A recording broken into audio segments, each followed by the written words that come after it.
Stage की दुनिया इंतहाई जिद्दोजहद की नाकाबिले यकीन कहानियां अपने अंदर समाये हुए है। स्टेज ने ऐसे मौजूदा अदाकारों को भी नवाजा जो पहले इंतहाई सतई काम करते थे। इन फनकारों ने सड़कों पे सोने से लेकर कई फाकों की रातें भी गुजारी। अगर ये सुबह का खाना खा लेते तो शाम का इल्म न होता। कुछ फनकार तो ऐसे हैं जिन्हें बचपन से ही अदाकारी का शौक था और उन्होंने अदाकारी के ही जुनून में कई मसाइल बर्दाश्त किए। लेकिन चंद बड़े नाम ऐसे भी हैं जो थिएटर पर आने का कोई इल्म नहीं रखते थे, बल्कि मामूली काम करके रोजी कमाते थे। आज की इस खसूसी वीडियो में हम ऐसे ही नामवर फनकारों का जिक्र करेंगे। नंबर 1,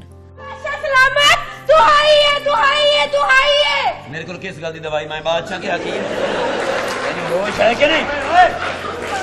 थिएटर की दुनिया में पढ़े लिखे फनकार हादसाती तौर पर शोबिज में आए। उन्होंने थिएटर पर आने से पहले ऐसे ऐसे काम किए कि हैरत दंग रह जाती। ऐसे फनकारों में एक फनकार इफ्तिखार ठाकुर को बचपन ही से मुश्किलात का सामना रहा। इफ्तिखार ठाकुर को इब्तदाई तालीम के दौरान ही माली मसाइल की तंगी ने आ घेरा। इफ्तिखार ठाकुर ने अपने स्कूल की किताबें खरीदने के लिए इलेक्ट्रीशियन का काम सीखा और अपने मोहल्ले में मौजूद जामे मस्जिद की वायरिंग से आगाज किया, जिसके बाद वो लोगों के घर छोटे मोटे काम करते और थोड़े से पैसे कमा लेते। मैट्रिक के बाद घर वालों ने मजीद माली दादरसी से इनकार कर दिया, जिसके बाद वो अपनी वालदा से इजाजत लेकर कराची रवाना हो गए। कराची में उन्होंने दुपट्टे रंगने वाली एक दुकान में नौकरी की। कुछ अरसा वहाँ काम करने के बाद उन्होंने दफातर के बाहर फॉर्म फिल करने का काम शुरू कर दिया। वो वहाँ न सिर्फ फॉर्म फिल करते बल्कि चाय की दुकान में भी काम करते। इफ्तिखार ठाकुर की जिद्दोजहद के दौरान मुनफरिद बात ये थी कि उन्होंने तालीम को नहीं छोड़ा। वो जहाँ भी गए उन्होंने अपनी तालीम जारी रखी। कराची में काम करने के बाद इफ्तिखार ठाकुर इस्लामाबाद चले गए। फिर उन्होंने सोचा मुझे अपना कोई काम करना चाहिए। इफ्तिखार ठाकुर ने पंक्चर का काम सीखा और अपनी दुकान डाल ली। इस्लामाबाद में ही साथ साथ अपनी प्राइवेट तालीम जारी रखी। इस्लामाबाद से ही उनके थिएटर पर कैरियर का आगाज शुरू हुआ। वहाँ पर वो एक दोस्त के साथ ड्रामा सेंसर करने गए, जहाँ पर उन्हें ही एक रोल दे दिया गया। फिर उन्होंने मुड़कर नहीं देखा। इफ्तिखार ठाकुर इस्लामाबाद के बाद लाहौर आ गए और फिर थिएटर पर काम शुरू कर दिया। कुछ अरसा लाहौर में काम करने के बाद वो अमेरिका चले गए, जहाँ से उन्होंने फिल्म साजी की तालीम हासिल की। उन्होंने अमेरिका, बरतानिया, फ्रांस से अकेडमी पढ़ी। इस दौरान भी वो मुख्तलिफ काम करके अपना रोजगार कमाते रहे। जब वो अमेरिका से वापस आए तो उनके अरूज का जमाना शुरू हुआ और बुलंदियों की तरफ उनका सफर ताहाल जारी है।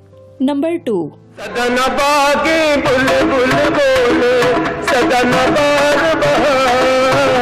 कॉमेडी किंग का खिताब हासिल करने वाले अमानुल्लाह भी हादसाती तौर पर थिएटर में आए। अमानुल्लाह ने थिएटर पर काम करने से पहले बहुत मामूली काम करके अपना रोजगार कमाया। वो गरीब घराने से ताल्लुक रखते थे। अपने तंग माली हालात की वजह से वो तालीम भी हासिल न कर सके। अमानुल्लाह साहब दातागंज बख्श के मजार पर टोपियां और तस्बीहात बेच के गुजारा किया करते थे। उनके दिन और रातें इसी मजार पर गुजरती थीं। वो यहीं पर टोपियां और तस्बीहात बेचा करते, यहीं से लंगर खाते और अक्सर यहीं पर सो जाया करते। उन्हें कभी गुमान न हुआ था कि वो पाकिस्तान के ओहद साज कॉमेडियन बनेंगे। अमानुल्लाह खान इस दौरान मुख्तलिफ गुलकारों की नकल उतारा करते थे। इस वक्त उन्हें मालूम न था कि ये भी कोई टैलेंट होता है, लेकिन जब वो स्टेज पर आए तो उन्हें पैरोडी करने पर बहुत पजीराई मिली। इसके बाद उन्होंने इसी काम को तरजीह दी। नंबर 3, मैंने मारा ने डॉक्टर के शरीक है थोड़ा वो तू तो दिल च गाना कढने मैनू। मुख्तलिफ मज़ाहिया अंदाज से शोहरत पाने वाले अमानत चंद भी शोबिज में आने का कोई इरादा नहीं रखते थे। अमानत चंद एक गरीब घराने में पैदा हुए थे। उनके वालिद शादियों पर बैंड बाजा बजाकर रोजी कमाया करते। अपने तंगदस्त माली हालात की वजह से अमानत चंद तालीम भी हासिल न कर सके। वो बचपन में क्रिकेटर बनना चाहते थे। उन्हें क्रिकेट बहुत पसंद था और बचपन में गली में क्रिकेट ही खेलते थे, क्योंकि न ही उन्होंने तालीम हासिल की न कोई कारोबार था। एक दफा उनके मोहल्ले में फिल्म की शूटिंग हुई। अमानत चंद भी वहाँ फिल्म की शूटिंग देखने के लिए गए। वहाँ पर प्रोड्यूसर ने अमानत चंद को एक जुमला अदा करने को कहा। अमानत चंद ने ऐसे उस जुमले को कहा कि वहाँ से उनके थिएटर की दुनिया का आगाज हुआ। अमानत चंद ने पहले अशरफ राही की शागिर्दी इख्तियार की, बाद में सुहेल अहमद अजीजी ने उन्हें अपनी शागिर्दी में ले लिया और आज वो स्टेज के इंतहाई सीनियर अदाकार हैं। नंबर 4, कुड़ी नहीं मेरा घर है, मैं मालूम गाना अरे जो मुंडा है चल मेरे पुत्र पजामी अवामी फनकार नासिर चिन्योटी भी एक लंबी तगोदो के बाद यहाँ पहुँचे। वो भी थिएटर की दुनिया में आने का कोई इरादा नहीं रखते थे। उन्होंने जिंदगी में कई काम करके पैसा कमाया और आज नासिर चिन्योटी जब स्टेज पर आते हैं तो ना खत्म होने वाली तालियां शुरू हो जाती हैं। लेकिन इस इज्जत और मकाम के पीछे अनथक मेहनत है। नासिर चिन्योटी ने इस मुकाम के लिए पूरी कीमत अदा की। वो न सिर्फ खुद कामयाब हुए बल्कि अपने साथ काम करने वाले कई फनकारों की कामयाबी का हिस्सा भी बने। बाकी फनकारों की तरह नासिर चिन्योटी भी تعلیم حاصل نہ کر سکے۔ ناصر چنیوٹ کا باشندہ ہونے کی وجہ سے وہ کچھ عرصہ فرنیچر کا کام کرتے رہے، مگر بعد میں انہوں نے تانگا بھی چلایا۔ نمبر 5، بوتل لین ہوں چلا وہ لوگوں نے جوائی اور فریجاں بھر گیا ہوں میں تے رہنا ہی نہیں مشہور فنکار اکرم اداس نے اپنی جدوجہد کے دور میں اینٹوں پہ سونے کے ساتھ ساتھ کئی مشکلات دیکھیں۔ وہ حادثاتی طور پر تھیٹر کی دنیا میں آئے پھر چھا گئے۔ اکرم اداس کا تعلق راولی گجرانوالہ سے ہے اور وہ بھی باقی فنکاروں کی طرح تعلیم حاصل نہ کر سکے۔ اکرم اداس نے روزگار کمانے کے لیے ایک کریانہ کی دکان کھولی۔ کچھ عرصہ کریانہ کی دکان کھولنے کے بعد انہوں نے ویڈیو سینٹر بھی چلایا۔ اسی دوران انہوں نے مالی کا کام بھی کرنا چاہا اور اپنی سائیکل بھی گوا دی۔ آج بھی اس واقعے کو یاد کرتے ہوئے بہت محظوظ ہوتے ہیں۔ ہوا کچھ یوں کہ ایک شخص ان کی دکان پہ آیا اور کہا میں آپ کو مالی کا کام دلواتا ہوں۔ اکرم اداس نے اپنے دوست سے سائیکل مانگا اور ان کے ساتھ چلے گئے۔ جب وہاں پہنچے تو اس شخص نے کہا کہ تم یہاں بیٹھو میں آتا ہوں۔ وہ اکرم اداس کی سائیکل لے کر چلا گیا پھر واپس نہ آیا۔ نمبر 6،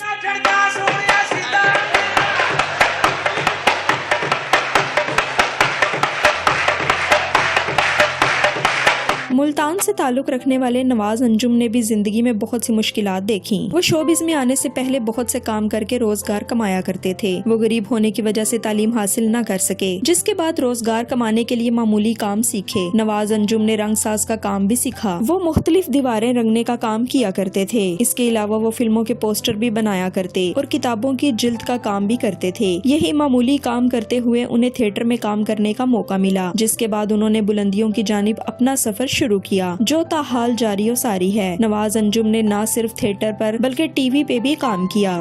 نمبر 7، اس علاقے چ ساریاں لاشاں مکائیاں جے حاجی چٹیاں کلائیاں لے۔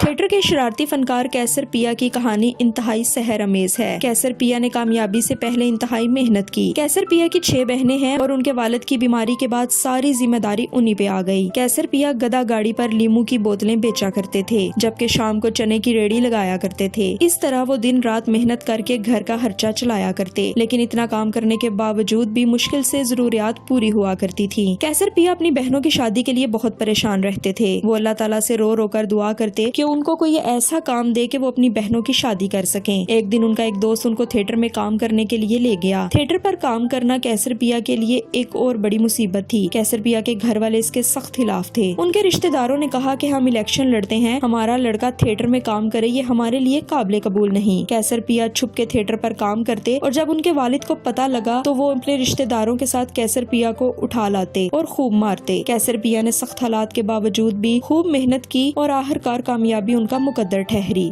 نمبر 8، یہ کڑیاں سویرے سویرے اردو بازار 7 بجے دکاناں دے باہر کھڑی ہیں حاجی صاحب گتے چالم ہے۔ مشہور کامیڈین آغا ماجد کو بھی کامیابی سے پہلے خوب پاپڑ بیلنے پڑے۔ آغا ماجد کا تعلق ملتان سے ہے اور وہ بھی روایتی طور پر تعلیم حاصل نہ کر سکے، مگر انہوں نے حیران کن کامیابی حاصل کی۔ آغا ماجد کو اداکاری کا کوئی شوق نہیں تھا، وہ بس معمولی کام کر کے اپنا روزگار کماتے تھے۔ انہوں نے روزگار کمانے کے لیے درزی کا کام سیکھا۔ وہ لوگوں کے کپڑے سلائی کرتے اور اپنا روزگار کماتے۔ اس دوران تھیٹر کے لیے ان کی کوئی جدوجہد نہ تھی، وہ بس درزی کو ہی اپنا مقدر سمجھ بیٹھتے تھے، مگر قسمت میں ان کے لیے بہت کچھ لکھا تھا جو وقت نے انہیں دیا۔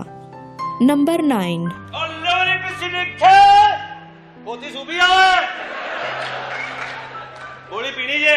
پاکستان کے انتہائی ٹیلنٹڈ اور شرارتی کامیڈین لکی ڈیئر کو بھی کئی طوفانوں کا سامنا کرنا پڑا۔ لکی ڈیئر کا اصل نام لیاقت علی ہے۔ وہ لاہور پاکبان پورہ میں پیدا ہوئے۔ لکی ڈیئر ایک انتہائی غریب گھرانے سے تعلق رکھتے تھے۔ انہیں شوبز کا شوق ضرور تھا، مگر اتنے وسائل نہ تھے کہ اپنے شوق کو پورا کر سکیں۔ لکی ڈیئر تھیٹر میں جانے سے پہلے گدا گاڑی چلایا کرتے تھے۔ انہوں نے 1993 میں اپنے کیریئر کا آغاز کیا۔ ان کے پہلے ڈرامے میں سہیل احمد عزیزی کاسٹ کا حصہ تھے۔ لکی ڈیئر تھیٹر کا کام کرنے کے کچھ عرصہ بعد گدا گاڑی چلاتے رہے، کیونکہ ان کا کوئی ذریعہ معاش نہیں تھا۔ ان کے کالے رنگ کی وجہ سے کئی لوگ انہیں کرسچن بھی سمجھتے ہیں۔ لیاقت علی نے اپنی گدا گاڑی کے پیچھے لکی ڈیئر لکھا ہوا تھا۔ جب وہ تھیٹر میں آئے تو اسی نام کو اپنی پہچان بنا لی۔ नंबर 10, चुप कर नहीं दिया मैं थप्पा मार ओ यार मैं उनसे पूछ रहा हूँ। मैं असिस्टेंट है मेरे को पूछो चौथी फिल्म देना थी चुप रहना चौथी। आफ्ताब इकबाल के शो से शोहरत हासिल करने वाले बब्बू राना भी थिएटर से पहले कोई और काम करते थे। बब्बू राना का ताल्लुक फैसलाबाद से था और उनके भाई फैसल राना भी थिएटर के सीनियर कॉमेडियन हैं। बब्बू राना थिएटर में आने से पहले सुनार थे। वो सोने की छलाई का काम करते थे। बब्बू राना जुगतों के उस्ताद थे और फैसलाबाद में जुगतों की टूर्नामेंट हुआ करते थे जिनमें बब्बू राना हिस्सा लिया करते। उन्होंने जुगतों के कई टूर्नामेंट जीते। बब्बू राना ने बैरून मुल्क का सफर भी किया और कामयाबी की तरफ अपना सफर जारी रखे हुए हैं। नाजरीन, उम्मीद करते हैं कि आपको हमारी ये काविश पसंद आई होगी। इस वीडियो के बारे में अपनी राय का इजहार जरूर करें और हमारे YouTube चैनल को भी सब्सक्राइब करके साथ दिए गए बेल के बटन को ऑन कर लें ताकि हमारी हर आने वाली वीडियो आप तक बआसानी पहुंच सके।